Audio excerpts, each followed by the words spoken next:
हाँ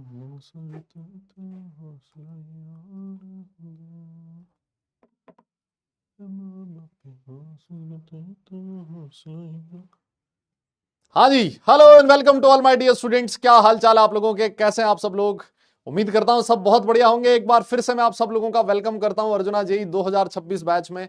physical chemistry का हम लोग बहुत ही शानदार जबरदस्त चैप्टर स्ट्रक्चर ऑफ एटम पढ़ रहे हैं और आज इसका लेक्चर नंबर 5 करने वाले हैं। उम्मीद है आप सब लोग बहुत बढ़िया होंगे, लास्ट क्लास में जो पढ़ाया उसको रिवाइज करके आए होंगे। Very good evening to all of you. नमस्कार आप सब लोगों को। ऑडियो वीडियो क्लियर एक बार फटाफट थम्स अप करके बता दें। और मेरी शक्ल देख के एकदम से आपको अब भौचक के रह गए होंगे ना, सरप्राइज हुआ होगा, बोले आज तो केमिस्ट्री का क्लास ही नहीं होता था। हाँ, फिर ये क्या हो गया? नहीं क्या? गुड इवनिंग, नमस्कार नमस्कार बेटा जी सब लोगों को नमस्कार। यस, नमस्कार नमस्कार।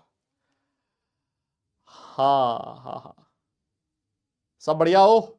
जोरदार। अरे बोलो बोलो। सलीम सर कहाँ है भाई? ये बोल रहे हैं वॉइस लो है, थोड़ा तेज कर दे यार दादा। इनके कान खराब है साला, तेज आवाज सुन के पर्दे फट जाएंगे इनके। थोड़ा तेज कर दे आवाज। हाँ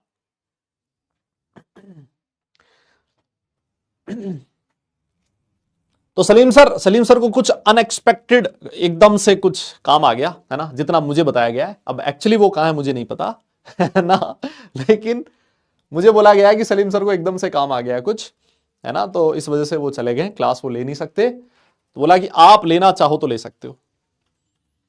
और मैंने कहा ठीक है, लेना चाहें तो ले सकते हैं, ऐसी क्या बात है, ले लेंगे क्लास। तो इस वजह से मैं क्लास लेने आ गया। ठीक है, ये शायद 1 घंटे की है ना क्लास, या अगली क्लास कब है? हाँ, मेरे हिसाब से ये जो सेशन है अपना लगभग 1 घंटे ही चलेगा, है ना, क्योंकि स्टूडियो की बुकिंग थोड़ी लेट हुई और स्टूडियो अवेलेबल था नहीं, इस वजह से लगभग 1 घंटे अपनी क्लास होगी। 1 घंटा ही है ना। ठीक है, तो ज्यादा लंबी चौड़ी क्लास नहीं है अपनी। यस, तो आज वाली क्लास में हम लोग सिर्फ वो जो लास्ट क्लास में क्वेश्चंस दिए थे वो कर लेते हैं फटाफट से। ठीक है, और ऐसा भी नहीं हो कि यार ये क्लास लेने के पीछे ऐसा था कि क्लास कैंसिल ना हो आप लोगों की। 1 घंटा भी अगर हो रही है क्लास कोई बात नहीं, फिर उसके बाद आपको एक गैप मिल जाएगा, है ना, दूसरा गैप मिल जाएगा और फिर उसके बाद आप दूसरी क्लास ले लेना, मैथ्स की क्लास। ठीक है, ऑल राइट। तो नहीं नहीं, वो 2 घंटे स्लॉट ही नहीं है बेटा ना, स्टूडियो में किसी और की क्लास है फिर उसके बाद। ठीक है, किसी और की क्लास है, तो वो क्लास 1 घंटे ही हो पाएगी। मैं चाहूं तब भी नहीं ले सकता, है ना। ऑब्वियस है, मैं तो चाहूंगा कि 2 घंटे हो जाए क्लास अपनी, बढ़िया है ना, लेकिन वो स्लॉट ही अवेलेबल नहीं है। ठीक है, डन है, ऑल राइट। तो लास्ट क्लास में हम लोगों ने कुछ क्वेश्चंस दिए थे, है ना, लास्ट क्लास में कुछ क्वेश्चंस आप लोगों को दिए थे। एक बार फटाफट से वो क्वेश्चन देख लेते हैं ना। वेव एंड देयर कैरेक्टरिस्टिक्स, ये हम लोग लास्ट क्लास में पढ़ रहे थे। इलेक्ट्रोमैग्नेटिक रेडिएशंस के बारे में आज अगर हो पाएगा तो हम लोग पढ़ेंगे, और particle nature of electromagnetic radiation देख लेते हैं अगर हो पाए तो, है ना। ये वाला क्वेश्चन एक होमवर्क था आपका लास्ट क्लास का। बोलिए, ये क्वेश्चन कर लिया था क्या आप लोगों ने? फटाफट बताओ, ये क्वेश्चन हो गया था क्या आपसे? Yes, distance of closest approach का ये वाला क्वेश्चन था दादा। सबका ध्यान अब स्क्रीन पे रहे यार, है ना, सबका ध्यान स्क्रीन पे, सबका ध्यान स्क्रीन पे। अरे बेटा, अब सलीम सर नहीं है तो मैं क्या करूं, मतलब हाँ, तुम कहो तो मैं चला जाऊं यहां से, अब मैं क्या करूं यार, हैं? वो नहीं है, मैं लेने आया हूं क्लास बस, ठीक है। बस थोड़ी कल क्लास होगी तो आज नहीं होगी, क्या बात कर रहे हो तुम लोग। आ जाओ, ये वाला क्वेश्चन देखो। यस, किया था क्या ये वाला क्वेश्चन, है ना? क्या कह रहा है, लिखता है कि एक alpha particle of kinetic energy 10 mega electron volt, ये क्या है, 10 मेगा इलेक्ट्रॉन वोल्ट है ना, is projected towards the gold nucleus, calculate the distance of closest approach, है ना, डिस्टेंस ऑफ क्लोजेस्ट अप्रोच आपसे पूछी है। बहुत ही आसान सा क्वेश्चन था, कोई बहुत मुश्किल क्वेश्चन नहीं था। यहां पर एक एनर्जी की एक यूनिट आपके सामने लिखी हुई है, इलेक्ट्रॉन वोल्ट, है ना। इलेक्ट्रॉन वोल्ट का जूल के साथ रिलेशन भी आपके सामने लिखा हुआ, देखो 1 इलेक्ट्रॉन वोल्ट को 1.6 इंटू 10⁻⁻19 जूल बोला जाता है। ये इलेक्ट्रॉन वोल्ट किसकी यूनिट है, एनर्जी की यूनिट है। यस, और जूल, इलेक्ट्रॉन वोल्ट और जूल के बीच ये रिलेशन है। यहां पर लिखा है कैपिटल एम, कैपिटल एम का मतलब मेगा इलेक्ट्रॉन वोल्ट। आपको जो काइनेटिक एनर्जी क्वेश्चन में दे रखी है बेटा वो कितनी है सर, वो दे रखी है 10 मेगा इलेक्ट्रॉन वोल्ट, और मेगा का मतलब समझते हो क्या, 10⁻6 इलेक्ट्रॉन वोल्ट। और बेटा जी इलेक्ट्रॉन वोल्ट को अगर आप लोग कन्वर्ट करना चाहो जूल में, तो इसको आप लोग 10⁻⁻19 इतना जूल लिख सकते हो। देखो ये है 7 और ये है -19, तो ये कितना बन जाएगा, इंटू 10⁻⁻12 जूल, है ना। ये हो गई आपकी काइनेटिक एनर्जी, ठीक है, ये हो गया आपका काइनेटिक एनर्जी। अब काइनेटिक एनर्जी देखिए तुमसे क्या पूछ रहा है, डिस्टेंस ऑफ क्लोजेस्ट अप्रोच पूछ रहा है, बताओ क्या दिक्कत है, फॉर्मूला लगाओ उत्तर पाओ। आपको याद है ये वाला फॉर्मूला हम लोगों ने लिखा था कल वाली क्लास में, half m v square is equal to k q z e upon r naught. कुछ याद आया क्या, ये वाला फॉर्मूला याद आ रहा है कुछ। Kinetic energy is equal to potential energy हुआ करता था, इसको हम लोगों ने काइनेटिक एनर्जी लिखा था और इसकी वैल्यू क्वेश्चन में हमें दे रखी है।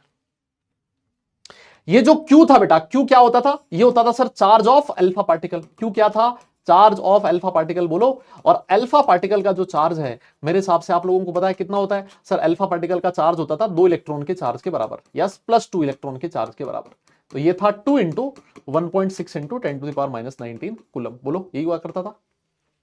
तो सर यहां से आर नोट का वैल्यू कितना आएगा सर, आर नोट आ जाएगा के का वैल्यू कितना है 9 इंटू 10⁻9। क्यू का वैल्यू कितना है 2 इंटू 1.6 इंटू 10⁻19, बोलो। जेड कौन सा, गोल्ड के लिए जेड कितना दे रखा है 79 इंटू इलेक्ट्रॉन का charge 1.6 into 10⁻19 divided by kinetic energy नीचे आ जाएगा, तो ये हो जाएगा सर 1.6 इंटू 10⁻12। और ये किस में आएगा, मीटर में, क्योंकि हमने सारी यूनिट किस में लिखी है, ऐसा यूनिट में लिखी है। बोलिए ठीक है क्या,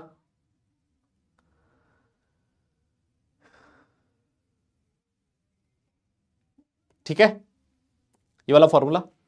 अब ये कैलकुलेशन है, और कैलकुलेशन में ऐसे सुना है मैंने कि कैलकुलेशन तुम लोग बहुत माहिर हो। सर देखो कैसे करनी है कैलकुलेशन।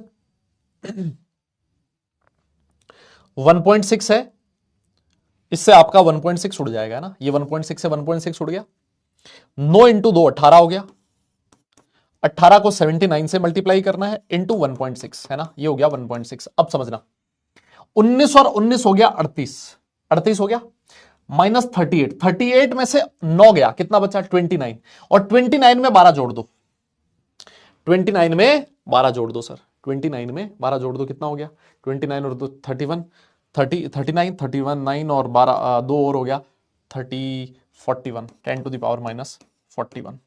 ये आ गया तुम्हारा आर नॉट। ये किस में आएगा, मीटर में। कैलकुलेशन मेरे हिसाब से कर सकते हो आप लोग। हाँ जी, कुछ गलत किया है क्या?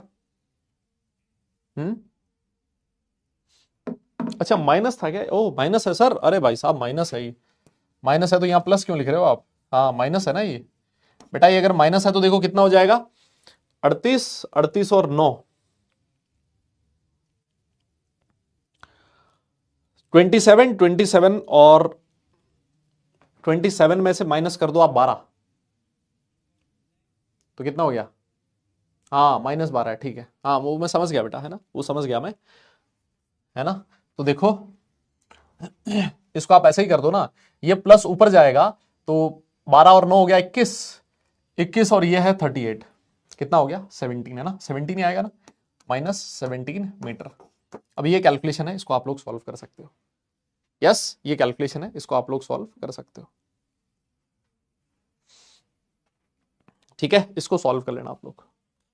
ये मेरे हिसाब से 2275.2 आएगा, है ना, ऐसा कुछ आएगा, इंटू 10⁻⁻17 मीटर। और अगर मैं इसको डेसिमल को इधर ले आऊं 2.275 इंटू 10⁻⁻14 मीटर, ये आ गया तुम्हारा आर नोट का वैल्यू। ये इक्वेशन थी, ठीक है, हो गया, अरे बोलो डन है, ठीक है, आ जाओ नेक्स्ट। ये वाला क्वेश्चन दिया था, इसके बाद देखो लास्ट क्लास में हम लोगों ने बात करी थी किसकी, वेवलेंथ की, फ्रीक्वेंसी की, टाइम पीरियड की, है ना, वेव नंबर की, ये बहुत सारी चीजें हम लोगों ने लास्ट क्लास में देखी थी। कहता है the Vividh Bharati station of all India radio Delhi broadcast at a frequency of, frequency दे रखी है बेटा जी, फ्रीक्वेंसी दे रखी है 1368 किलोहर्ट्ज। किलोहर्ट्ज का मतलब समझते हो क्या? अरे बेटा किलोहर्ट्ज का मतलब हो गया इंटू 10⁻³ हर्ट्ज। सर ये आपको क्या दे रखी है, फ्रीक्वेंसी का वैल्यू दे रखा है, बहुत ही बढ़िया। Calculate the wavelength of the electromagnetic radiation emitted by the transmitter, है ना, जो रेडिएशन इसने एमिट करी है सर उसका हमें क्या बताना है, वेवलेंथ बताना है। मुझे एक बात बताइए, वेवलेंथ और फ्रीक्वेंसी का रिलेशन क्या तुम्हें पता है क्या? Mu is equal to c by lambda होता है कि नहीं होता? तो सर हमसे क्या पूछा है, लैम्डा पूछा है, सी हो गया 3 इंटू 10⁸ और सर ये वैल्यू कितनी आ जाएगी 1368 इंटू 10⁻3। ठीक है, यही होगा लैम्डा इज इक्वल टू। तो अब देखो इसको आप ऊपर ले जाओ तो ये हो जाएगा 3 इंटू 10⁵ और नीचे हो गया 1368। ऐसी कैलकुलेशन को आप कैसे सॉल्व कर सकते हो? आप इसमें से एक काम करो, इसको आप ऐसे लिख दो, इसको 3000 लिख दूं क्या, 3000 डिवाइडेड बाय 1368 इंटू 10⁻2 ऐसे लिख दूं। भाई इसमें से 3 जीरो में इधर ले गया तो ये 3000 हो गया और 10⁻2 बच गया। बोलो दादा ऐसे लिखा जा सकता है क्या? यस। अब इसको सॉल्व करना है आपको, बोलो कर लोगे क्या? इसको सॉल्व करना होता है ना? तो अगर तुम कहो तो मैं आपके लिए कैलकुलेटर यूज कर लूं कैलकुलेटर यूज। आ जाओ सर, 3000 आपके पास था, है ना, और 3000 को डिवाइड करना था 1368 से, तो ये वैल्यू मिल गई 2.19। यस, 2.19 इंटू 10⁻2 और ये किस में आएगा, मीटर में आएगा। बताइए कितना आसान कैलकुलेशन है, कितना आसान क्वेश्चन था। मेरे हिसाब से मैक्सिमम बच्चों ने सॉल्व कर ही लिया होगा। ये तो कितने बच्चों का सही है? कितने बच्चों का सही है? बोलो बोलो। ठीक है, हाँ सर, ठीक है सर, ये भी हो गया था। अगले क्वेश्चन की तरफ बढ़ते हैं। नेक्स्ट क्वेश्चन आपके सामने ये रहा, अगला क्वेश्चन आपकी स्क्रीन पर ये रहा। बताओ बताओ बेटा, क्वेश्चन कर लो यार, 1 घंटे की क्लास है वैसे भी, है ना। अब 1 घंटे की क्लास में फटाफट निपटाओ, थोड़ा क्लास हो उसका कुछ फायदा तो हो, है ना, कोई फायदा तो हो, बताओ।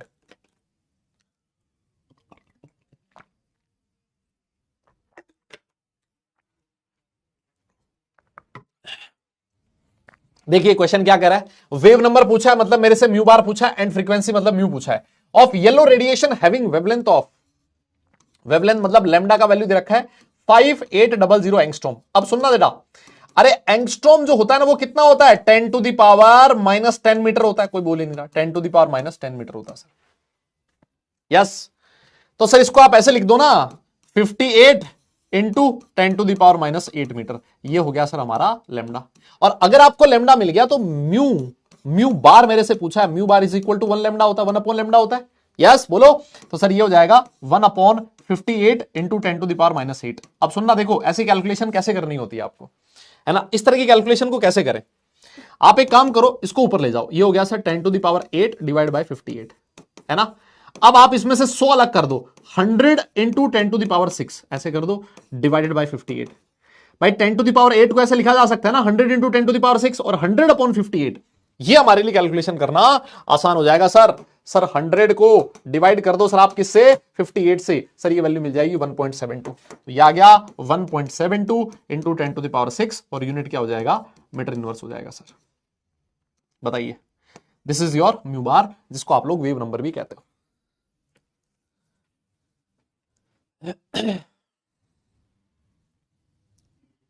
बोलो।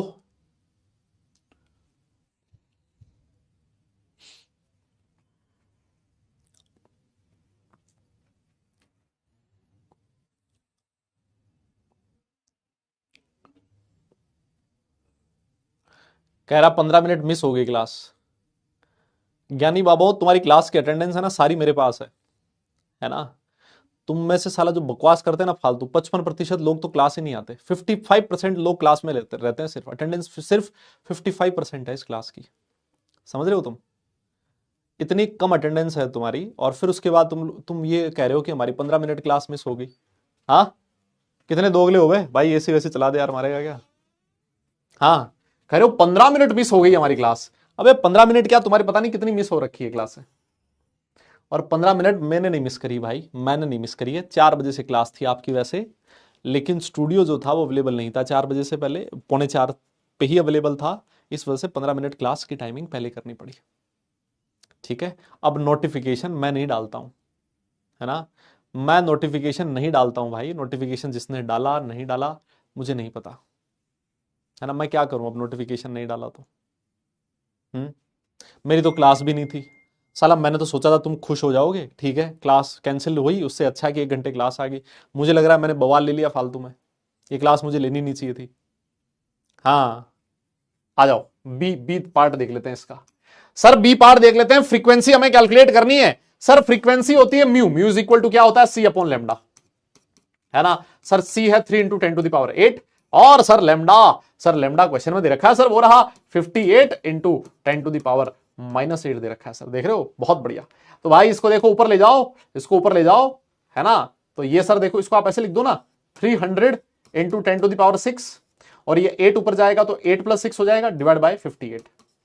तो सर ये 300 को 58 से डिवाइड करो जरा, 300 को 58 से डिवाइड करो जरा, 300 को 58 से डिवाइड किया तो सर ये मिल गया 5.17 × 10⁻14 और ये किस में आएगा, हर्ट्ज में आएगा सर। यही हमारा फाइनल आंसर है। बोलिए बोलिए क्या दिक्कत है, क्या परेशानी है? फॉर्मूला तो लगा ही सकते हो। नहीं नहीं नहीं, सही है क्या?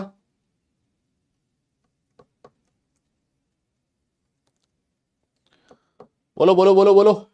अरे बेटा सलीम सर, अरे सलीम सर नहीं आए इसीलिए मैं आया हूं। अब सलीम सर ऐसे तो है नहीं कोई जेब में डाल के रखा है मैंने उनको कि अभी एकदम से जेब से निकालूंगा बाहर, नहीं आए वो क्लास लेने, उनको कुछ काम हो गया तभी तो मैं आया हूं, है ऐसा? बताओ, ऐसा ऑब्वियस क्वेश्चन पूछने की कहां जरूरत है यार तुम्हें। आ जाओ नेक्स्ट क्वेश्चन देख लो, ये वाला है ना। नेक्स्ट क्वेश्चन देखो, ये रहा। ये क्वेश्चन 2024 जेईई मेंस का है साहब, है ना। 2024 जेईई मेंस का क्वेश्चन है, निपटाओ जरा क्या कह रहा है। ऐसा सिमिलर क्वेश्चन मुझे बताओ, ये जो वैल्यू तुम्हें दे रखी है ये किसकी वैल्यू दे रखी है? ये λ/4 की वैल्यू है, λ/2 की वैल्यू है, लैम्डा की वैल्यू है, या किसकी वैल्यू है? जल्दी से बताओ, ये वैल्यू किसकी दे रखी है? इस डायग्राम को देख के जल्दी बताओ, ये वैल्यू किसकी है? हाँ हाँ जल्दी बोलो, फटाफट बोलो, ये किसकी वैल्यू दे रखी है? जल्दी बताओ भाई। ये किसकी वैल्यू दे रखी है? λ/2 की वैल्यू दे रखी है। क्या बात कर रहे हो? अरे मुन्ना देखना, लैम्डा कहां से कहां तक होगा, यहां से यहां तक, ये है तेरा लैम्डा, है ना, ये वाला है लैम्डा, ठीक है। इसका आधा ये है तेरा λ/2, यहां तक है λ/2, तो इसका आधा λ/4। मतलब ये जो मुझे वैल्यू दे रखी है ना λ/4, इसकी वैल्यू दे रखी है 1.5 पिकोमीटर, ठीक है। और सर लैम्डा कितना हो जाएगा फिर? 1.5 को 4 से मल्टीप्लाई कर दो, कितना आ गया? 3 3 6 पिकोमीटर आ गया सर, है ना। सर लैम्डा का वैल्यू 6 × 10⁻12 मीटर, है ना सर। ये आ गया, मीटर में लिखा करो हमेशा, है ना, ऐसा यूनिट में, ताकि हमारा फाइनल रिजल्ट भी ऐसा यूनिट में आए, ठीक है सर। अब मेरे से पूछना क्या चाहता है? मेरे से फ्रीक्वेंसी पूछना चाहता है, बताओ। तो फ्रीक्वेंसी क्या होती है? Mu equal to C/λ। Sir c क्या होता है? 3 × 10⁸ डिवाइडेड बाय लैम्डा कितना है? 6 × 10⁻12। तो सर ये वैल्यू कितनी होगी? 1/2 × 10⁻20। इसको आप ऐसे लिख दो 5, है ना। 10 इधर चला गया, 10/2 एक स्टेप में बीच में अगर गायब कर दिया तो तुम्हारे में से कईयों के पसीने छूट जाएंगे। 5 × 10⁻19 हर्ट्ज हो जाएगा। सर यहां पर x की जगह क्या लिख दो आप? 5 लिख दो। नहीं समझ में आया सर? रिपीट वाले कितने लोग हैं जल्दी बताओ। हाँ रिपीट वाले कितने लोग हैं भाई? अरे होंगे होंगे कई तुम्हारे से तुम्हारे में से तुर्रम खा होंगे, है ना। रिपीट वाले लोग भी होंगे यार, ऐसी क्या बात कर रहे हो? यस, अरे हो गया क्या? डन है। ये क्वेश्चन था यार, 2024 का क्वेश्चन है, बताओ, है ना। निपटा दिया सर इसको। आओ आगे बढ़ चलो, अगली क्लास अगला क्वेश्चन के बारे में बात कर लेते हैं, है ना। ये भी 2024 का क्वेश्चन ही है, बताइए। इसकी यूनिट देखो, सेंटीमीटर इनवर्स दे रखी है, centimetre inverse. Wave number for a radiation having 5800 angstrom wavelength.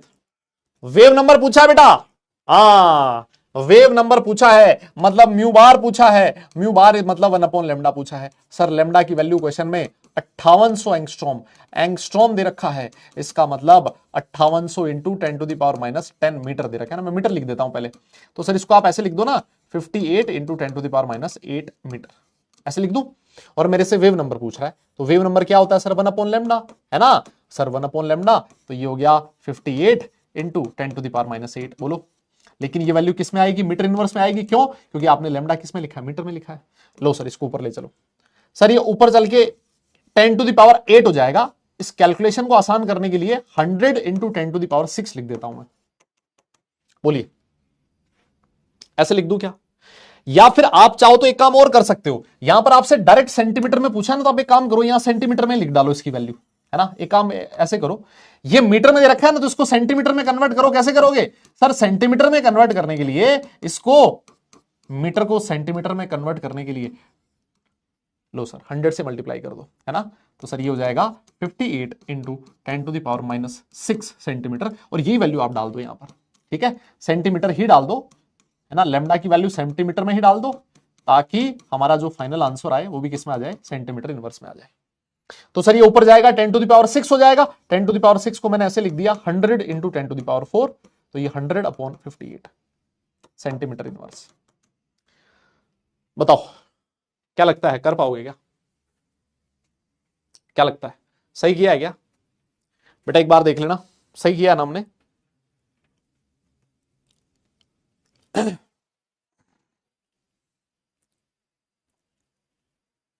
Yes, हाँ।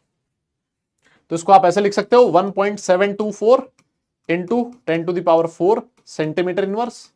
अब ये कह रहा है इंटू 10 बताना है, तो इसको 1000 से मल्टीप्लाई कर दो। जैसे आप 1000 से मल्टीप्लाई करोगे 1724 इंटू 10 सेंटीमीटर इनवर्स हो जाएगा। और ये जो x का वैल्यू है कितना मिल गया? 1724, है ना। ये हमारा फाइनल आंसर है सर। बोलिए, कोई दिक्कत है किसी को? नहीं नहीं, बता दो, कोई दिक्कत हो तो किसी में। हाँ हाँ बोलो, अरे बोल दो भाई। नहीं है दिक्कत? ठीक है, समझ में आ गया? पक्का? ठीक है, हाँ हाँ हाँ। और आगे चलो, और आगे चलिए। नेक्स्ट क्वेश्चन आपकी स्क्रीन पर ये रहा। लो जी, आ जाओ। अगला क्वेश्चन क्या पूछ रहा है? Calculate the frequency. फ्रीक्वेंसी पूछी है और वेव नंबर पूछा है मेरे से। ठीक है, क्या परेशानी है? वेवलेंथ दे रखा है, सब ठीक है सर, सब चंगा सी, है ना। सर वेवलेंथ दे रखा है, आ जाओ। वेवलेंथ मतलब लेमडा, लेमडा का वैल्यू दे रखा है 4 into 10 to the power 7 nanometre. Sir ये नैनोमीटर किसके बराबर होता है, जल्दी बताओ। सर ये होता है 10 टू द पावर -9 मीटर, है ना, ये होता है सर। और ये हो जाएगा sir 4 into 10 to the power -2 metre. Lambda आ गया ये रहा, है ना, लेमडा मिल गया सर। और मेरे से क्या पूछ रहा है? मेरे से पूछ रहा है फ्रीक्वेंसी। बताइए, mu is equal to c by lambda होता है क्या? Mu is equal to c by lambda. तो सी कितना होता है? 3 इंटू 10 टू द पावर 8, बोलो। और लेमडा कितना होता है? 4 इंटू 10 टू द पावर -2। तो सर एक बात बताओ, ये कितना हो जाएगा? 3/4 इंटू 10 टू द पावर 10 हो गया ना, है ना। 8 और 2 10। तो आप इसको ऐसे लिख दो 30/4 into 10 to the power 9 hertz हो जाएगा ये। और 30 को आप अगर आप 4 से डिवाइड करोगे तो 8 चौक 32, 7 चौक 28, 7.5 into 10 to the power 9 hertz. बोलो यही होगा क्या? This is your frequency. मिला क्या? 7.5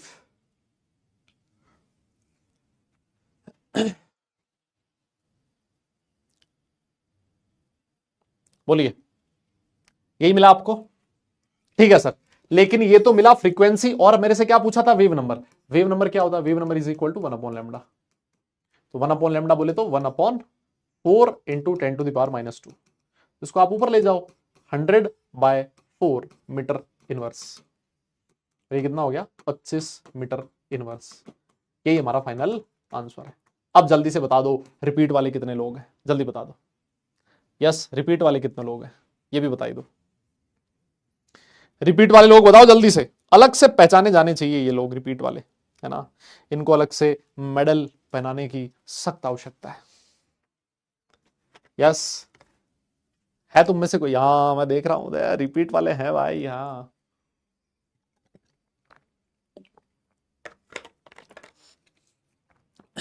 मैं बताऊं होता क्या है ऑनलाइन क्लास में? पता क्या होता है?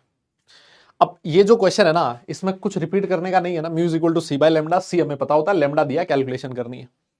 लेकिन फिर भी लोग रिपीट बोलते हैं, है ना। वो तुमने मतलब ऐसा सुना है वो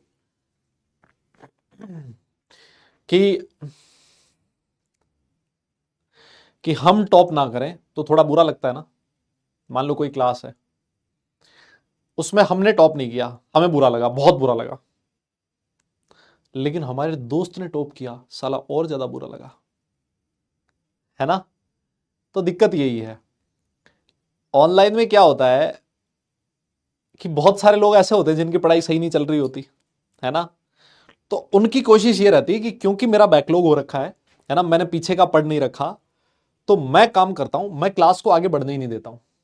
और ये एक बीमारी है जो बहुत तेजी से फैल रही है ना, संक्रामक बीमारी है ये वाली, है ना। तो ऐसे बच्चे क्या ना कोशिश करते हैं कि टीचर आगे ना बढ़ पाए, वो कम कंटेंट कवर करवाए, ताकि ताकि उनका जो बैकलॉग है वो थोड़ा कम रहे और हम लोग मतलब पढ़ाई कर ले वापस, है ना, उसको बराबर में आ जाए, है।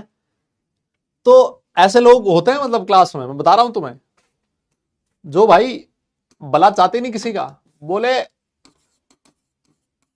मैंने नहीं पढ़ रखा तो किसी को नहीं पढ़ने दूंगा, है ना, किसी को नहीं पढ़ने दूंगा। वो देखिए तुमने 3 इडियट्स मूवी, तो उसमें जैसे मान लो एग्जाम होने वाला होता है, तो वो सबके कैमरों के नीचे वो क्या, वो मैगजीन डाल के आ जाते हैं ना वो रात को, है कि साला कोई नहीं पढ़ना चाहिए, है ना, कोई नहीं पढ़ रहा, किसी के नंबर नहीं आ रहे, अपने नहीं आ रहे तो कोई दिक्कत नहीं है ना, लेकिन अपने नहीं आ रहे और बाकी लोगों के आ रहे हैं, फिर दिक्कत है, फिर दिक्कत है सर, है ना। हाँ, आ जाओ अगले क्वेश्चन के बारे में पढ़ते हैं। नेक्स्ट क्वेश्चन आपकी स्क्रीन पर ये रहा।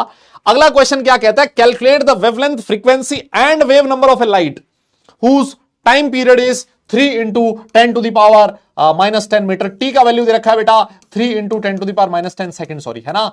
अब मुझे एक बात बताओ, फ्रीक्वेंसी, यहां पर एक फॉर्मूला हुआ करता था, frequency is equal to 1/t, बोलो याद है क्या सर, ये बन गया 1/3 इंटू 10⁻10। तो सर ये 10⁻10 ऊपर जाएगा, मैंने इसको ऐसे लिख दिया 10 इंटू 10⁻9, और डिवाइड हो रहा है किससे, 3 से, और ये किस में आ जाएगा, हर्ट्ज में आ जाएगा, सेकंड में आ जाएगा। तो सर ये वैल्यू कितनी आ गई, 3.33 इंटू 10⁻9 हर्ट्ज, बोलो, है ना। क्योंकि किस क्वेश्चन में डाउट आ सकता है, किस में नहीं आ सकता, और किस तरह का क्वेश्चन है ये तो यार पता ही होता है ना। वेवलेंथ आ गया सर, नहीं सर फ्रीक्वेंसी आया है, और अगर फ्रीक्वेंसी आ गया तो mu is equal to c upon lambda से आप क्या निकाल लोगे, वेवलेंथ निकाल लोगे, बोलो। तो सर वेवलेंथ निकाल लो आप, लेमडा, लेमडा कितना आ जाएगा, सी का वैल्यू 3 इंटू 10⁸, और सर ये वैल्यू कितनी मिल गई, ये है सर 3.33,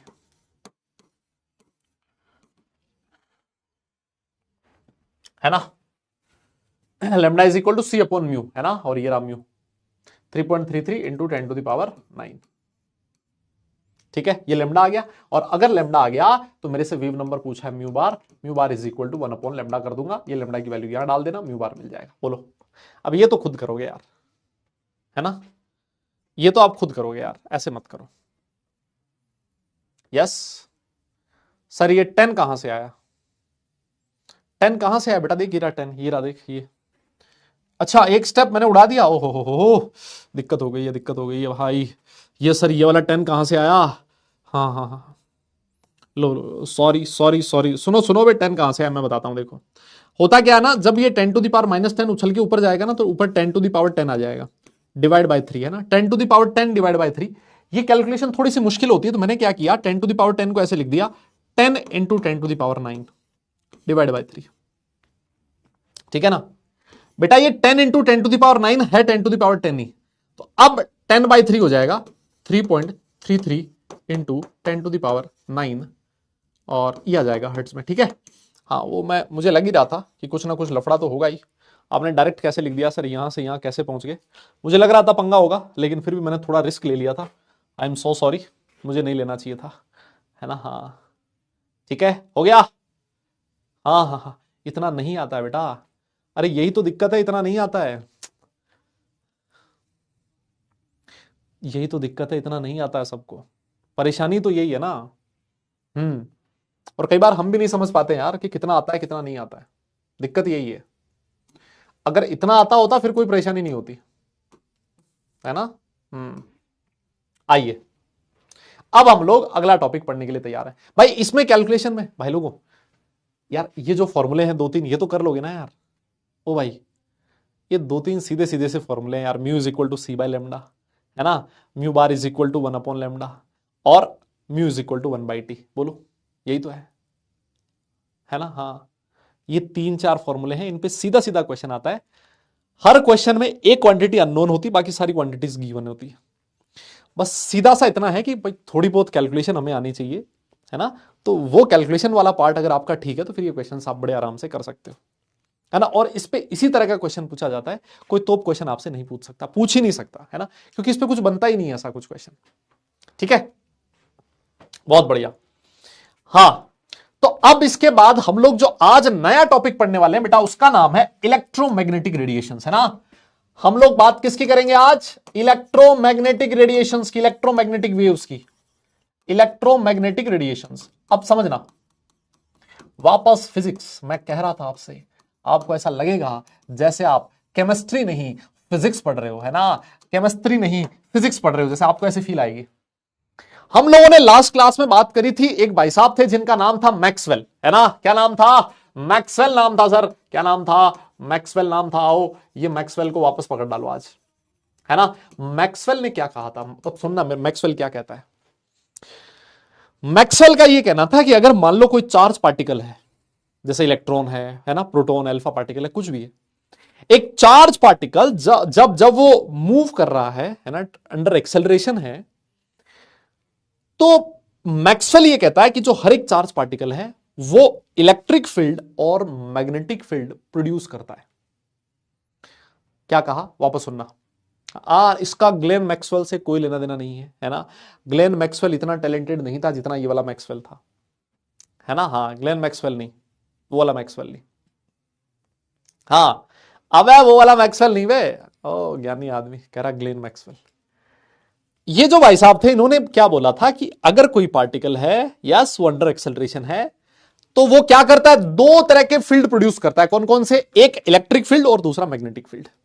क्या करता है? दो तरह के फील्ड प्रोड्यूस करता है, इलेक्ट्रिक फील्ड और मैग्नेटिक फील्ड। अब ये कैसे प्रोड्यूस करता है? ऐसा बोला जाता है कि जो हर एक इलेक्ट्रॉन में, अगर इलेक्ट्रॉन को मान लो एक चार्ज पार्टिकल है ना, तो आप लोग फिजिक्स में पढ़ोगे कि ये जो चार्ज पार्टिकल है एक मैग्नेट की तरह बिहेव कर सकता है ना। हर एक चार्ज पार्टिकल एक मैग्नेट होता है। तो मतलब हर चार्ज पार्टिकल जब अंडर एक्सेलरेशन है, वो मूव कर रहा है एक से दूसरी जगह पर, तो उसका क्या हो रहा है? वो दो तरह के फील्ड प्रोड्यूस करता है, एक इलेक्ट्रिक फील्ड और दूसरा मैग्नेटिक फील्ड। लेकिन इन दोनों फील्ड की खास बात क्या होती है कि ये जो दोनों फील्ड्स हैं, ये इलेक्ट्रिक फील्ड और मैग्नेटिक फील्ड, क्या कह रहा हूं मैं, ये जो दो फील्ड्स हैं, इलेक्ट्रिक फील्ड और मैग्नेटिक फील्ड, ये वेव्स की फॉर्म में प्रोपोगेट करते हैं, एक से दूसरी जगह पे जाते हैं। जैसे मान लो ये चार्ज पार्टिकल है, यहां पर मैं एक चार्ज पार्टिकल हूं, मैं इधर से इधर की तरफ जा रहा हूं, है ना, मैं जा रहा हूं, तो मेरे साथ क्या होगा? इलेक्ट्रिक फील्ड और मैग्नेटिक फील्ड, दो फील्ड वेव्स की फॉर्म में, वेव की फॉर्म में एक से दूसरी जगह पर प्रोपोगेट करेंगे। अब ये जो वेव है, जिस वेव में दो फील्ड प्रेजेंट है, एक इलेक्ट्रिक फील्ड और एक मैग्नेटिक फील्ड, इस वेव को नाम दिया जाता है इलेक्ट्रोमैग्नेटिक रेडिएशन।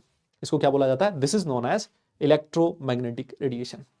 तो इलेक्ट्रो रेडिएशन की डेफिनेशन हम लोगों ने लास्ट क्लास में लिख दी थी, है ना। हमने लिखा था कि रेडिएशन क्या होती है, कि भाई इट इज द प्रोपोगेशन और emission of energy in the form of waves और radiation, in the form of waves और पार्टिकल, उसको हमने रेडिएशन बोला था। लास्ट क्लास में इसकी डेफिनेशन लिखी थी। वेव क्या होता है वो भी हम लोगों ने लास्ट क्लास में सिमुलेशन चलाया था, है ना, कि साहब वेव क्या होता है? एक डिस्टर्बेंस होता है मीडियम के अंदर। तो वही, अगर मान लो आपका एक इलेक्ट्रिक फील्ड और एक मैग्नेटिक फील्ड वेव की फॉर्म में एक से दूसरी जगह पर प्रोपोगेट कर रहा है, तो एक ऐसी रेडिएशन, एक खास तरह की रेडिएशन जिसके साथ इलेक्ट्रिक फील्ड भी प्रेजेंट है और जिसके साथ मैग्नेटिक फील्ड भी प्रेजेंट है, इस रेडिएशन को नाम दिया जाता है इलेक्ट्रोमैग्नेटिक रेडिएशन। इसको क्या बोला जाता है? Electromagnetic radiation. मेरी बात समझ में आ रही है क्या? अरे बेटा समझ लो इस चीज को ना, ये अच्छी अच्छी बात है ना, ये अच्छी चीज है, ये अच्छी चीज है, इसको समझ लो अच्छे से आप। यस, अरे समझे क्या? और एक खास बात ये होती है कि ये जो इलेक्ट्रिक फील्ड और मैग्नेटिक फील्ड जो प्रोपोगेट कर रहे हैं वेव की फॉर्म में, ये दोनों एक दूसरे के परपेंडिकुलर होते हैं। ये एक और खास बात होती है इस इलेक्ट्रोमैग्नेटिक रेडिएशन की।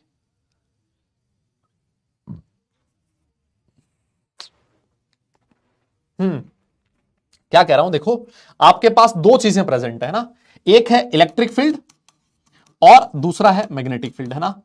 और सर ये जो रेडिएशन है इसके साथ ये दोनों फील्ड एसोसिएटेड है, ये दोनों फील्ड एक दूसरे के परपेंडिकुलर हैं सर। मान लो आपका इलेक्ट्रिक फील्ड एक्स एक्सिस पे है, तो आपका जो मैग्नेटिक फील्ड होगा वो वाई एक्सिस पे होगा, इस तरह से।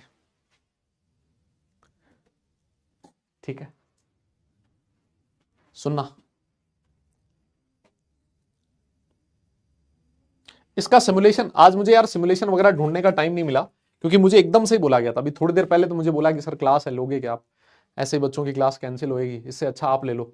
मैंने कहा ठीक है मैं ले लेता हूँ। तो सिमुलेशन वगैरह ढूंढने का मुझे टाइम नहीं मिला, तो आप इसको अगर होगा तो मैं नेक्स्ट क्लास में दिखा दूंगा, ठीक है। और अगर नहीं है तो फिर आप ऐसे ही समझो इसको। मैं इसको देखो एक डायग्राम से भी समझा देता हूं। देखो ये रहा, है ना, एक डायग्राम समझो आप एक डायग्राम समझो, ये रहा, इससे समझ में आ जाएगी सारी कहानी।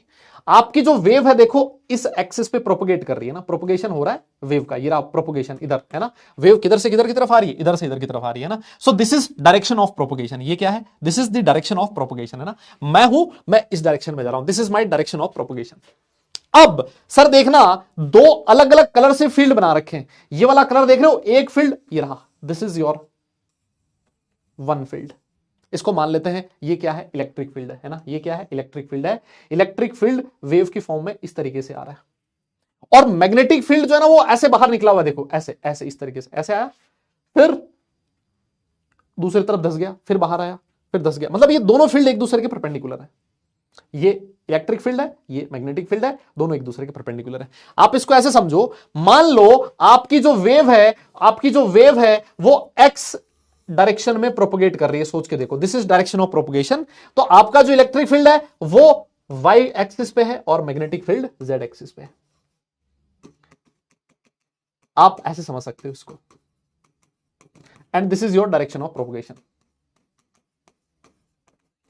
और ये जो वेव है this is known as electromagnetic radiation. कुछ नहीं है, इसको ज्यादा फील करने की जरूरत नहीं है ना। इसको ज्यादा फील आप फिजिक्स में करोगे, कैसे ये फील्ड प्रोड्यूस होते हैं, ये सारा सब कुछ आप लोग फिजिक्स में देखोगे। अभी आप लोग ऐसे समझो, एक ऐसी वेव जिसके साथ दो फील्ड एसोसिएटेड है, electric field and magnetic field. ये दोनों फील्ड एक दूसरे के परपेंडिकुलर हैं, और ये डायरेक्शन ऑफ प्रोपोगेशन के भी परपेंडिकुलर है। अगर आपकी वेव एक्स एक्सिस में एक्स डायरेक्शन में प्रोपोगेट कर रही है तो आपका इलेक्ट्रिक फील्ड वाई एक्सिस पे होगा और मैग्नेटिक फील्ड जेड एक्सिस पे होगा। मतलब ये तीनों चीजें एक दूसरे के परपेंडिकुलर होगी। ऐसी रेडिएशन को नाम दिया जाता है इलेक्ट्रोमैग्नेटिक रेडिएशन। बस इतनी है, कुछ बहुत ज्यादा चीज नहीं है भाई, बहुत आसान है, बहुत सिंपल है। हाँ डीएनए जैसा है, बिल्कुल सही कह रहे हो, है ना। किस तरीका का है, डीएनए जैसा है सर, है ना। देखो लिखा है ना, it can be defined as a form of energy, है ना। रेडिएशन तो होती है energy, that is produced by the movement of electrically charge particle. ये भी हम लोगों ने बात कर ली, by oscillating magnetic and electric field. Oscillating मतलब ऐसे रिपीट करना अपने आप को, ऑसिलेशन, है ना। ये ऑसिलेशन हो रहा है इलेक्ट्रिक फील्ड का, ये ऑसिलेशन हो रहा है मैग्नेटिक फील्ड का। तो आप सिंपल शब्दों में ऐसे समझ लो कि एक ऐसा रेडिएशन जिसके साथ electric field and magnetic field दोनों एसोसिएटेड हो, that is known as electromagnetic radiation. बोली दादा, बोलना पड़ेगा यार। यस, आपको नोट कर लिया है तो डन लिख के बताना पड़ेगा। यस, नोट कर लिया तो डन लिख के बताना पड़ेगा, और समझ में आ गया तो थम्स अप करना पड़ेगा। जल्दी बोलो यस यस यस, एक बार के लिए बताओ जरा, क्या ये चीज क्लियर हुई क्या? हाँ हाँ हाँ, अरे बेटा कौन सा लेफ्ट थंब राइट थंब, छोड़ो उसको, है ना। हाँ छोड़ो उसको, और ये बनाने की जरूरत नहीं है ना, ये बनाने की जरूरत नहीं है। आप बस ये बनाने की जरूरत नहीं है, आप चाहो तो ये बना सकते हो, है ना। ये बना सकते हो, this is direction of propagation, this is electric field and this is magnetic field, है ना। ये आप लोग चाहो तो बना सकते हो, बाकी आपको बनाने की जरूरत नहीं है, ठीक है।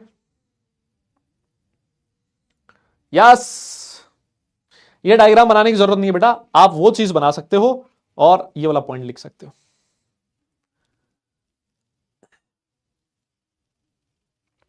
अब ये जो इलेक्ट्रोमैग्नेटिक रेडिएशंस होती है ना, इनकी प्रॉपर्टीज के बारे में बात करने वाले हैं हम लोग। सबसे पहली प्रॉपर्टी मैंने आपको बता दी यहीं पर, है ना, कि साहब इसमें तीन चीजें प्रेजेंट होती है, direction of propagation, electric field, magnetic field, तीनों एक दूसरे के परपेंडिकुलर होती है ना। ये सबसे पहली प्रॉपर्टी है। दूसरी चीज, अगर मैं आपसे क्वेश्चन पूछूं, आप लोगों ने साउंड वेव का नाम सुना? साउंड वेव्स, साउंड वेव्स, है ना। साउंड वेव्स जो होती है साहब, वो क्या उनके प्रोपोगेशन के लिए किसी मीडियम का रिक्वायरमेंट होता है क्या? मेरा क्वेश्चन आपसे ये है ना। जो साउंड वेव्स होती हैं, क्या उनके प्रोपोगेशन के लिए किसी मीडियम का रिक्वायरमेंट है क्या? जैसे अगर मान लो मैं बोल रहा हूं और अगर सामने मीडियम ना हो तो क्या मेरा साउंड एक से दूसरी जगह पे जाएगा क्या? क्या किसी मीडियम का रिक्वायरमेंट होता है क्या? यस, होता है क्या?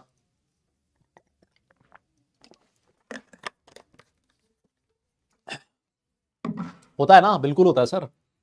साउंड वेव्स के प्रोपोगेशन के लिए मीडियम का रिक्वायरमेंट होता है, लेकिन ये जो इलेक्ट्रोमैग्नेटिक रेडिएशन होता है, इनको प्रोपोगेट करने के लिए किसी मीडियम का रिक्वायरमेंट नहीं है, ये वैक्यूम में भी प्रोपोगेट कर सकती हैं। बहुत इंपॉर्टेंट प्रॉपर्टी है इलेक्ट्रोमैग्नेटिक रेडिएशंस की कि they can propagate in vacuum also. ठीक है, ये क्या कर सकती हैं, वैक्यूम में भी प्रोपोगेट कर सकती हैं। बहुत बढ़िया प्रॉपर्टी है इनकी। अगर कोई आपसे पूछे कि वैक्यूम में इलेक्ट्रोमैग्नेटिक रेडिएशन की स्पीड क्या होती है, किस स्पीड से प्रोपोगेट करती है, तो इनकी जो स्पीड होती है वो स्पीड ऑफ लाइट के बराबर होती है। यहां से एक चीज मुझे यह भी समझने में आई कि साहब ये जो आपकी साउंड वेव्स होती है वो इलेक्ट्रोमैग्नेटिक रेडिएशन नहीं है, क्योंकि उसके लिए रिक्वायरमेंट है किसका, मीडियम का, और इनको मीडियम का रिक्वायरमेंट नहीं होता। दूसरी चीज क्या आई, पहली प्रॉपर्टी क्या थी कि साहब इसमें इलेक्ट्रिक फील्ड, मैग्नेटिक फील्ड और डायरेक्शन ऑफ प्रोपगेशन एक दूसरे के परपेंडिकुलर है। दूसरी प्रॉपर्टी क्या थी कि साहब यहां पर इनको प्रोपगेट करने के लिए किसी मीडियम का रिक्वायरमेंट नहीं होता, ये वैक्यूम में भी प्रोपगेट कर सकती हैं, और वैक्यूम में इनका जो प्रोपगेशन होता है वो स्पीड ऑफ लाइट के बराबर होता है। ये इनकी एक और प्रॉपर्टी है। ठीक है, बहुत बढ़िया। एक और चीज समझो, जैसे मान लो आपके सामने 2-3 इलेक्ट्रोमैग्नेटिक रेडिएशन लिख दूं मैं, है ना, कि भाई ये वाली एक इलेक्ट्रोमैग्नेटिक रेडिएशन है, ये वाली दूसरी इलेक्ट्रोमैग्नेटिक रेडिएशन है, ये वाली तीसरी इलेक्ट्रोमैग्नेटिक रेडिएशन है। तो इन इलेक्ट्रोमैग्नेटिक रेडिएशन में डिफरेंस किस बात का होता है, एक इलेक्ट्रोमैग्नेटिक रेडिएशन को दूसरी इलेक्ट्रोमैग्नेटिक रेडिएशन कैसे डिफर करती है, किस बात का डिफरेंस होता है, तो इनमें डिफरेंस होता है इनकी वेवलेंथ और इनकी फ्रीक्वेंसी का। किसका डिफरेंस होता है, वेवलेंथ और फ्रीक्वेंसी का। मतलब दो इलेक्ट्रोमैग्नेटिक रेडिएशंस का वेवलेंथ अलग अलग होगा, दो इलेक्ट्रोमैग्नेटिक रेडिएशंस का आपका वो फ्रीक्वेंसी अलग होगा, उनका वेवलेंथ अलग होगा, है ना, ऑब्वियस है ना, फ्रीक्वेंसी अलग है तो वेवलेंथ तो अलग होना ही है। यस, वेरी गुड, बहुत बढ़िया। यही प्रॉपर्टीज आपके सामने लिखी है ना। प्रॉपर्टीज में ये वाला पॉइंट लिख दो, फटाफट लिखना ये वाला पॉइंट। ये तो वही है कि इलेक्ट्रिक और मैग्नेटिक फील्ड एक दूसरे के परपेंडिकुलर होते हैं and also perpendicular to the direction of wave propagation. ये प्रॉपर्टीज है, प्रॉपर्टीज ऑफ इलेक्ट्रोमैग्नेटिक रेडिएशन। फटाफट लिख दो, है ना, ये वाली प्रॉपर्टी है। This is the first property. ठीक है, this is the first property. लिखो जरा फटाफट।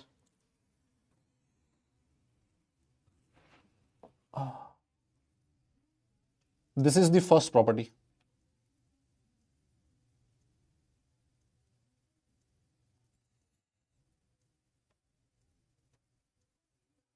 हम्म,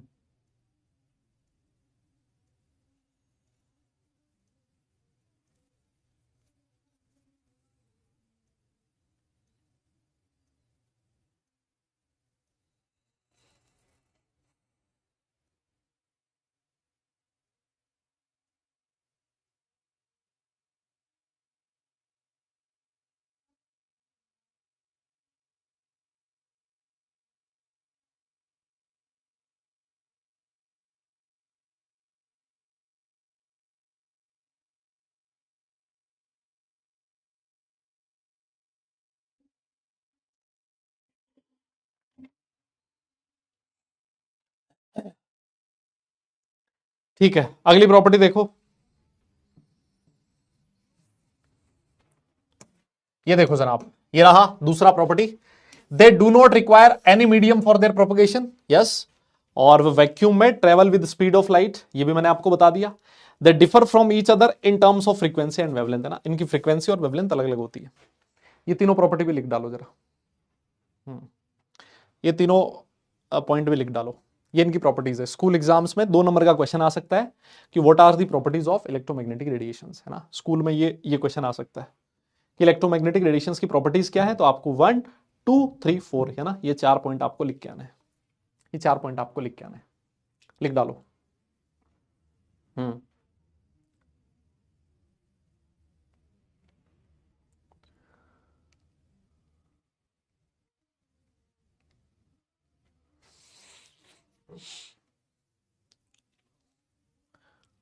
एम्पलीट्यूड क्या होता है, एम्पलीट्यूड नहीं पता तुम्हें? एम्पलीट्यूड ये होता है बेटा, देखो, जैसे मान लो ये वाली वेव है ना, ये वेव है कोई, ये वेव है। यस, ये जो डिस्टेंस है, जो मैक्सिमम डिस्प्लेसमेंट है इसका एक पर्टिकुलर डायरेक्शन है, this is known as amplitude, है ना, this is amplitude, this is amplitude. A से दिखाया जाता है इसको। यहां जरूरत नहीं है, फॉर्मूले में नहीं काम में आता है, इस वजह से हमने नहीं लिखा है। ठीक है, फॉर्मूले में नहीं काम में आता है, इस वजह से हमने नहीं लिखा है। यस, तो जैसा मैंने कहा कि they differ from each other, दो इलेक्ट्रोमैग्नेटिक रेडिएशन एक की फ्रीक्वेंसी और वेवलेंथ अलग अलग होती है ना। अब सोचो आपके पास 5-7 इलेक्ट्रोमैग्नेटिक रेडिएशन है अलग अलग, और आपने क्या किया, उन इलेक्ट्रोमैग्नेटिक रेडिएशंस को अरेंज कर दिया ना कि 1 2 3 4 5 है ना, ऐसी इलेक्ट्रोमैग्नेटिक रेडिएशंस थी, उनको फ्रीक्वेंसी के इंक्रीजिंग ऑर्डर में या फिर फ्रीक्वेंसी के डिक्रीजिंग ऑर्डर में, आपकी श्रद्धा है, आपने क्या किया, डिफरेंट डिफरेंट इलेक्ट्रोमैग्नेटिक रेडिएशंस को फ्रीक्वेंसी के इंक्रीजिंग ऑर्डर में अरेंज कर दिया। आप चाहो तो फ्रीक्वेंसी के ऑर्डर में अरेंज कर सकते हो, वेवलेंथ के ऑर्डर में अरेंज कर सकते हो, आपकी मर्जी है ना। तो ये जो अरेंजमेंट बना है, this particular arrangement is known as electromagnetic spectrum. क्या बोल रहा हूं मैं, वापस समझो क्या बोल रहा हूं मैं, कि जो डिफरेंट इलेक्ट्रोमैग्नेटिक रेडिएशंस होती हैं, डिफरेंट डिफरेंट इलेक्ट्रोमैग्नेटिक रेडिएशंस होती हैं, अगर आपने उनको फ्रीक्वेंसी के इंक्रीजिंग ऑर्डर में या फिर वेवलेंथ के इंक्रीजिंग ऑर्डर में या डिक्रीजिंग ऑर्डर में, जो भी ऑर्डर हो आपकी श्रद्धा है, अगर आपने अरेंज कर दिया, तो ये जो अरेंजमेंट है, this particular arrangement is known as electromagnetic spectrum. क्या कहा जाता है इसको, this is known as electromagnetic spectrum.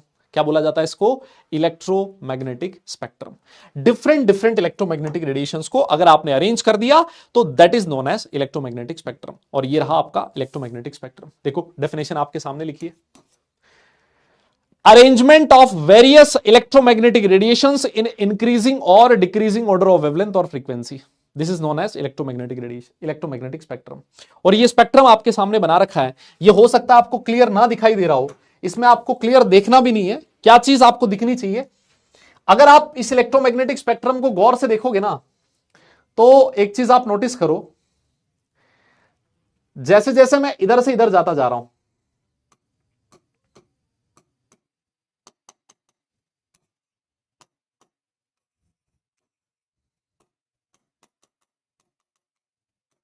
हां देखो, जब मैं इधर से इधर जा रहा हूं ना, तो फ्रीक्वेंसी डिक्रीज कर रही है। क्या हो रहा है, फ्रीक्वेंसी डिक्रीज कर रही है। और जब मैं उल्टा बढ़ रहा हूं, इधर से इधर जाने पर फ्रीक्वेंसी इंक्रीज कर रही है ना, इधर आपकी फ्रीक्वेंसी इंक्रीज कर रही है। ठीक है, बहुत बढ़िया। और हमने पढ़ा था कि फ्रीक्वेंसी और वेवलेंथ, सोचो फ्रीक्वेंसी क्या होता है, c upon lambda. C speed of light तो कांस्टेंट है, इसका मतलब फ्रीक्वेंसी जो होगा वो लेमडा के इनवर्सली प्रोपोर्शनल होगा। बोलो होगा कि नहीं होगा, जिसका फ्रीक्वेंसी ज्यादा है सर उसका लेमडा कम होगा, यस, जिसका फ्रीक्वेंसी ज्यादा उसका लेमडा कम होगा। मैं सही कह रहा हूं। तो अगर मैं ये कह रहा हूं कि इधर जो रेडिएशन लिखी है इसका वेवलेंथ मैक्सिमम है, इसका मतलब इसका फ्रीक्वेंसी मैक्सिमम है, इसका मतलब इसका वेवलेंथ मिनिमम होगा। तो मैं अगर ऐसा कहूं आपसे कि भाई इधर से इधर जाने पर वेवलेंथ डिक्रीज कर रहा है, तो क्या मैं ऐसे कह सकता हूं, इधर से इधर जाने पर, इधर से इधर जाने पर फ्रीक्वेंसी इंक्रीज कर रहा है, तो जो आपका वेवलेंथ होगा वो क्या करेगा, डिक्रीज करेगा, उल्टा होगा, है ना। अरे ऑपोजिट होगा ना भाई, दोनों एक दूसरे के इनवर्सली प्रोपोर्शनल है ना।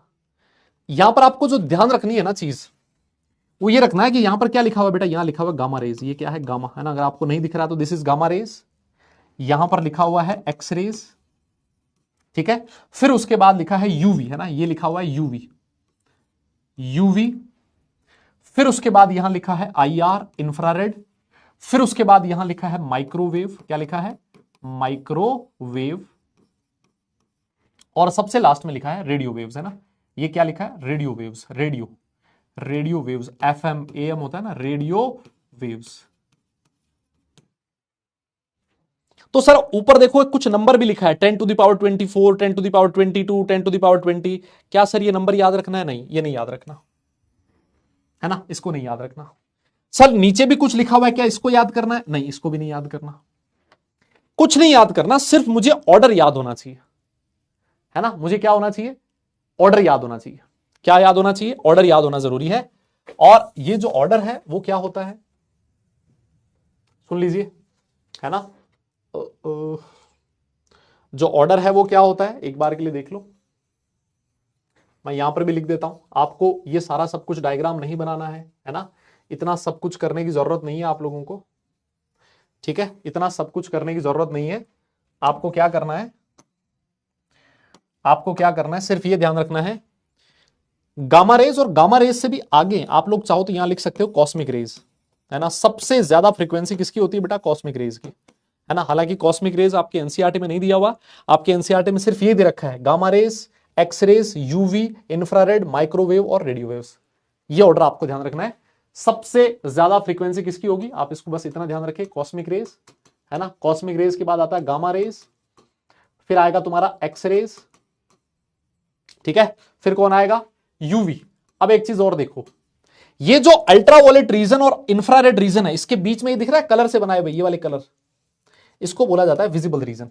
इसको क्या बोला जाता है बेटा, this is known as visible region, this is known as visible region, है ना। ये वो पार्ट है जो दिखता है ना। इस पूरे इलेक्ट्रोमैग्नेटिक स्पेक्ट्रम का सिर्फ इतना सा पार्ट है जो हम लोग अपनी आंखों से देख पाते हैं। इस इतने बड़े इलेक्ट्रोमैग्नेटिक स्पेक्ट्रम का सिर्फ इतना सा पार्ट है जो हम लोग आंखों से देख पाते हैं, this is known as visible region. क्या बोलते हैं उसको, विजिबल रीजन, है ना। फिर मैं कह रहा हूं सबसे ज्यादा फ्रीक्वेंसी, ये ऑर्डर किसका है, फ्रीक्वेंसी का ऑर्डर है, ठीक है। ये ऑर्डर किसका है बेटा, this is the order of frequency, this is the order of frequency. सबसे ज्यादा फ्रीक्वेंसी किसकी, कॉस्मिक रेज की, फिर उसके बाद गामा रेज, फिर एक्स रेज, फिर यूवी, और यूवी के बाद कौन आता है, विजिबल रीजन, है ना। यूवी के बाद कौन आता है, विजिबल रीजन। विजिबल के बाद कौन आ रहा है, इंफ्रारेड, आईआर। ये तो पता है ना आईआर क्या होता है, आईआर की फुल फॉर्म तो पता है ना। फिर उसके बाद क्या आता है, माइक्रोवेव, माइक्रोवेव, और सबसे लास्ट में कौन आता है, रेडियो वेव्स, रेडियो वेव्स, ठीक है। इसको याद रखने का भी एक तरीका है, ठीक है। इसको याद रखने का भी एक तरीका है, और वो तरीका आपके सामने ये रहा। इसको याद रखने का भी एक तरीका है, आप लोग इसको तरीके को भी ध्यान रख सकते हो, ठीक है। ये तरीका है, इसको भी आप लोग ध्यान रख सकते हो। क्या लिखा है देखो, लिखा है क्लासिक गाड़ी एक्सयूवी इन माई रेंज। इस स्टेटमेंट को याद रखना बहुत आसान है, क्लासिक गाड़ी एक्सयूवी इन माई रेंज, है ना। इतना पैसा मैंने कमा लिया है कि मेरे पास एक्सयूवी जो है मेरी रेंज में है ना, क्लासिक गाड़ी है एक्सयूवी, वो मेरी रेंज में, इन माई रेंज। सर यहां क्लासिक का मतलब क्या है, क्लासिक बोले तो कॉस्मिक, है ना, क्लासिक से कॉस्मिक। गाड़ी से मतलब क्या, गामा, गाड़ी बोले तो गामा। एक्स मतलब एक्सरेज, यू मतलब ultraviolet radiation, UV rays, V मतलब विजिबल रीजन, यस, इन मतलब इंफ्रारेड, माई मतलब माइक्रोवेव, और रेंज मतलब रेडियो वेव्स। लो जी, ये ऑर्डर आ गया किसका, फ्रीक्वेंसी का, है ना। ये फ्रीक्वेंसी का ऑर्डर है, ऑर्डर ऑफ फ्रीक्वेंसी,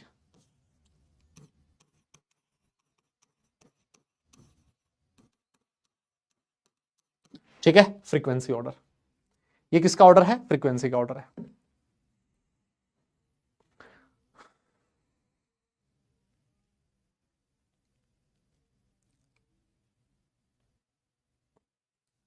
ठीक है, इस ऑर्डर से आप लोग याद रख सकते हो। सबसे ज्यादा फ्रीक्वेंसी किसकी होती है, कॉस्मिक रेज की। अगर इनका फ्रीक्वेंसी मैक्सिमम है, मैं इसका मतलब इसकी वेवलेंथ मिनिमम है। सबसे मिनिमम फ्रीक्वेंसी किसकी होती है, रेडियो वेव्स की। और अगर फ्रीक्वेंसी सबसे मिनिमम है, इसका मतलब वेवलेंथ सबसे मैक्सिमम होगी। फ्रीक्वेंसी और वेवलेंथ एक दूसरे के इनवर्सली प्रोपोर्शनल होते हैं, ये तो मेरे हिसाब से आपको पता ही है। Mu is inversely proportional to lambda, mu is inversely proportional to lambda, ठीक है।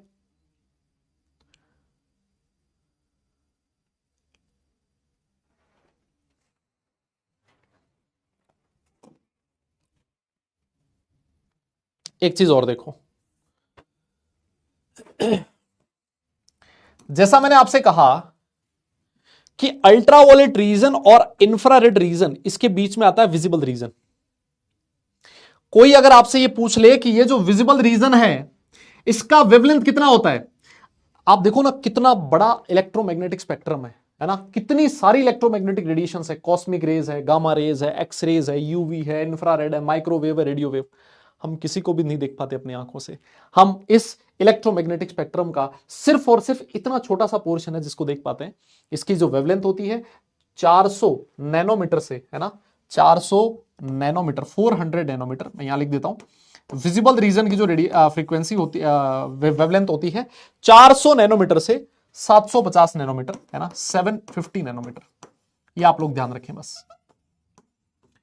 सिर्फ अगर मान लो किसी भी इलेक्ट्रोमैग्नेटिक रेडिएशन का वेवलेंथ इस वाले रीजन में है 400 से 750 नैनोमीटर, इस वाली रेंज में अगर है किसी भी इलेक्ट्रोमैग्नेटिक स्पेक्ट्रम का, किसी भी इलेक्ट्रोमैग्नेटिक रेडिएशन का वेवलेंथ, तो उसको हम लोग अपनी आंखों से देख पाएंगे। इसके अलावा किसी को भी हम लोग अपनी आंखों से नहीं देख पाते।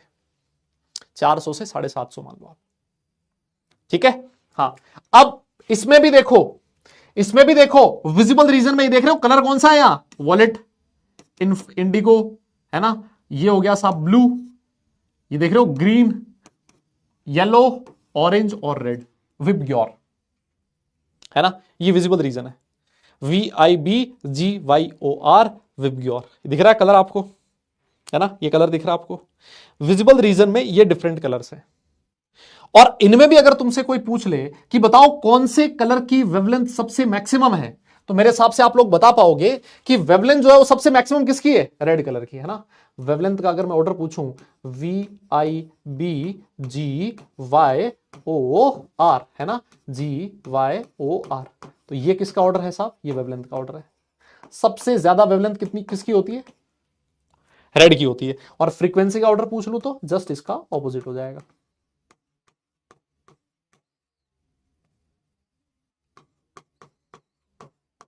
है ना। ये किसका ऑर्डर है बेटा, फ्रीक्वेंसी का ऑर्डर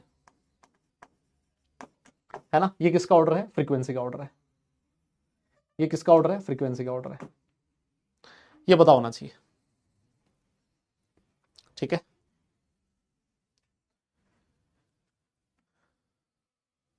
हाँ, ये लिखना है बेटा, ये लिखना है, ये वाली चीज लिखनी है आपको, है ना, ये लिखना है। ये जो इतनी सारा तामझाम बना रखा है ना, ये नहीं तामझाम बनाना, आप लोगों को बस ये वाली चीज लिखनी है। एक तो फ्रीक्वेंसी का ऑर्डर, यस, ये फ्रीक्वेंसी का डिक्रीजिंग ऑर्डर है ना, ये फ्रीक्वेंसी का डिक्रीजिंग ऑर्डर है, ये ऑर्डर आपको लिखना होता है। साथ साथ ये जो विजिबल रीजन है, विजिबल रीजन में, विजिबल रीजन कहां से कहां तक है, 400 से 750 नैनोमीटर यहां तक है, ये लिखना है। और फिर उसके बाद विजिबल रीजन में जो डिफरेंट कलर्स हैं, इनमें किसकी वेवलेंथ मैक्सिमम है और किसका वेवलेंथ मिनिमम है, ये लिखना है, बस इतना सा लिखना है, ठीक है। डन, बस चलो आज के लिए इतना ही करेंगे, हो गया तुम्हारा टाइम, हाँ टाइम हो गया है, आज के लिए बस इतना ही करेंगे। होमवर्क कुछ है नहीं आज, है ना, होमवर्क ऐसा कुछ है नहीं, आप लोग बस एक काम करना, रिवीजन कर लेना। और क्लास में भी ऐसा कुछ दिया नहीं है तुम्हें, है ना, तो मॉड्यूल में से भी रहने देना, कुछ नहीं करना आपको, अगली क्लास में करेंगे अब जो भी करना है, ठीक है।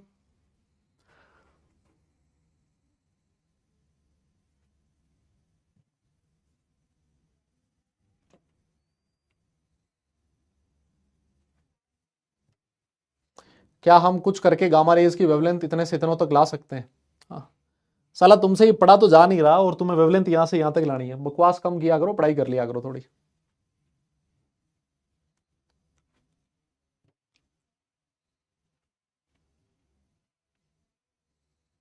बेटा देखो मैं बताऊं, ये जो विजिबल रीजन है ना, कई जगह 700 लिखा होता है, कई जगह 720 लिखा होता है, कई जगह 750 लिखा होता है। कोई एक नंबर मत याद करो कि इतना ही होता है ना। रफली 400 से 750 नैनोमीटर इसको बोला जाता है विजिबल रीजन।